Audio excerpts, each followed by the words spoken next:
बघा पद्धतीने असं कोंबडी वडे बनवून तयार आहे ती।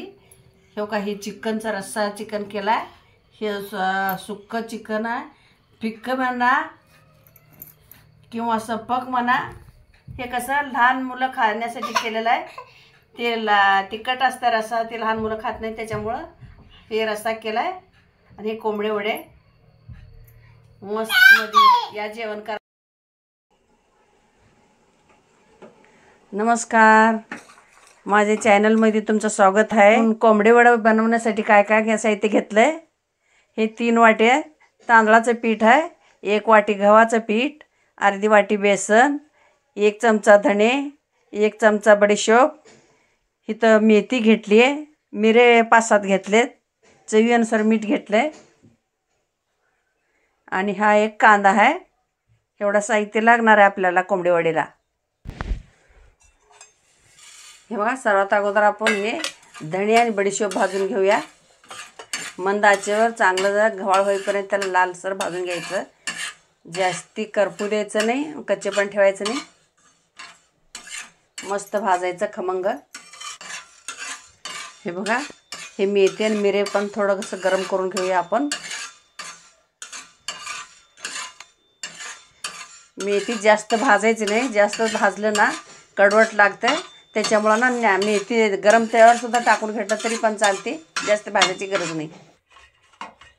चला, आपली भाजलेली ती वस्तू थंड होते तोपर्यंत हे कांदा किसून घेऊया। कांदा किसून मध्ये घातलं ना त्या वड्याची फ्लेवर मस्त लागते, चांगली चवीला चांगलं लागतं, त्याच्यामुळं कांदा घालणं गरजेचं आहे। कांदा घालायचं, का नसेल तर तुम्ही काकडीसुद्धा घालू शकता ह्याच्यामध्ये। हे बघा, कांदा किसून घेतला 1 आणि आता हे सगळं मसाले वाटून घेतले, हे ह्याच्यातच चाळून घेऊया मसाले पण। हे बघा, हे अर्धी वाटी बेसन घेतलंय, बेसन पण चाळून घ्यायचं।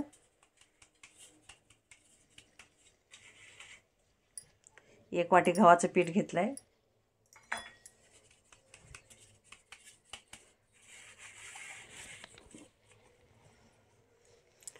हे तांदळाचं पीठ घेतलंय 3 वाटी। सगळे पिठात चाळून घ्यायचं, बिना चाळता करायचं नाही। काय नसतं तरी पण चाळून घ्यायचं असतं। हे चवीपुरतं मीठ टाकून घ्यायचं व्यवस्थित। मी थोडीशी हळद टाकून घेते, तुम्हाला हवे असेल तर तुम्ही हळद टाकून घेऊ शकता, नसलं तर तुम्ही नाही टाकलं तरी सुद्धा चालेल, पण हळद टाकलं ना चांगलं दिसते म्हणून हळद टाकायचं, नाही टाकलं तरी सुद्धा चालेल। हे बघा, कोमट पाणी आहे, कोमट पाणी घालायचं पीठामध्ये। हे सगळं एकत्र करून घ्यायचं, मिक्स अगोदर सगळं एकजीव करून घ्यायचं। हे बघा, असं सगळं काढून घ्यायचं। हे बघा, असं थोडं थोडं पाणी करून पीठ मळून घ्यायचं, असं चमच्याच्या साहाय्याने काढून घ्यायचं सगळं अगोदर। कसं जर पाणी गरम असतंय, हाताला पोळल करल म्हणून असं चमच्याच्या साहाय्याने आपण काढून घ्यायचं पीठ।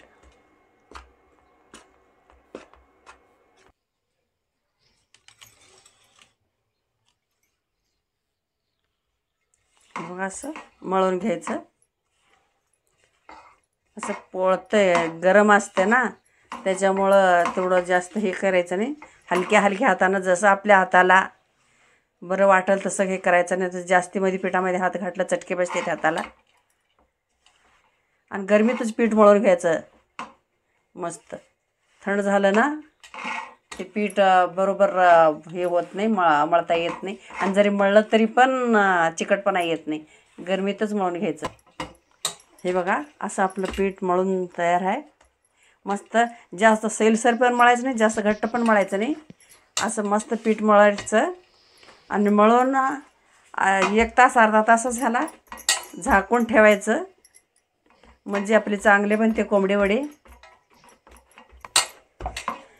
सकाळी जर करायचं असेल ना तर तुम्ही रात्री सुद्धा पीठ भिजवून घेऊ शकता, मग जर संध्याकाळी करायचं असेल तर दुपारी सुद्धा पीठ भिजवून घेऊ शकता, कारण किती कमीत कमी जास्ती जर पीठ भिजेल तेवढं तुमचे वडे चांगले होतात। म्हणून काय जास्तीत जास्त लवकर पीठ जेवढं मळून ठेवचाल तेवढं चांगलं असतंय.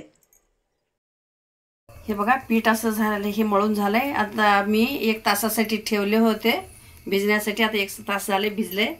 आता आपण बनवायला घेऊया. जास्ती मोठा गोळा घ्यायचा नाही, असा एवढा गोळा घ्यायचा ह्या प्रकारचा. जास्ती मोठा घेतला ना जाड होतं आणि हे कसं तेलात फुगती जास्त, त्याच्यामुळं ना जास्त घ्यायचं नाही. हे असंच घ्यायचं एवढाच.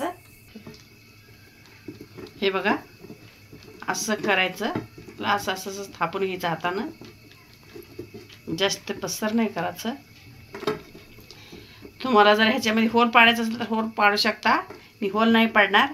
कसं होल पाडलं ना फुगत नाही, म्हणून त्याच्यामुळं ना होल नाही पाडायचं. असं ह्या पद्धतीनं असंच घ्यायचं. हे बघा ह्या आकाराचा एवढाच गोळा घ्यायचा. हां हे किती आहे ना ह्याच पद्धतीचा एवढाच असा गोळा घ्यायचा आणि ह्या पद्धतीनं असं थापून घ्यायचं. जास्त पसरट पण थापायचं नाही, जास्त बारीक पण नाही. व्यवस्थित असं मस्त ह्या पद्धतीचा तुम्ही थापलात ना तुमचा कोंबडा वडा पण व्यवस्थित होत आहे. हे बघा आता हे टाकून घेते, असं ह्या पद्धतीने टाकून घ्यायचं आहे. असं व्यवस्थित एक एकच टाकून घ्यायचं, जास्ती नाही टाकायचं. एक एक टाकलं ना चांगली फुगती आपली. असं आपले फुगतात कोंबडे वडे. बघा ह्या पद्धतीने असं तळून घेतलंय. कसं हे बघा फुगून टूम झाले. असेच तळायचे ह्या पद्धतीनं. हे बघा सगळे असे मऊ पण झाले तर मस्त झाले. तळून पण चांगले खरपूस तळा, दिसायला पण चांगले दिसतात आणि व्यवस्थित पण हार होतात. हे असे करायचे ह्या पद्धतीनं.